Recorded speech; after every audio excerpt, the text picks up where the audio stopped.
An algorithm is similar to any step-by-step process, such as following a recipe. Flowcharts are a uniform visual language developed to diagram their representation. Algorithms describe mechanics, but they are not mechanics in themselves. Algorithms are developed using pseudocode, a natural language representation of the logical flows. Each system in a game serves a specific function, such as combat resolution, character development, user interface display, or resource management. To simulate intelligence, game designers encode a few rules in system-generated agents to make them behave meaningfully and interestingly for gaming purposes. Model-based AI makes use of more sophisticated techniques such as machine learning and deep neural networks to emulate human cognition.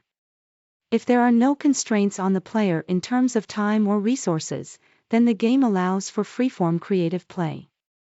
In sandbox mode, the game is more like a tool, so the player is free to do whatever they want. On-rails games have a set path that the player must follow, which helps them concentrate on specific goals and strict deadlines. Players in a game that isn't on rails have the freedom to decide which of many possible routes they want to travel. Most sandboxes begin as on-rails in order to orient players, and some on-rails stop to allow for sandbox play.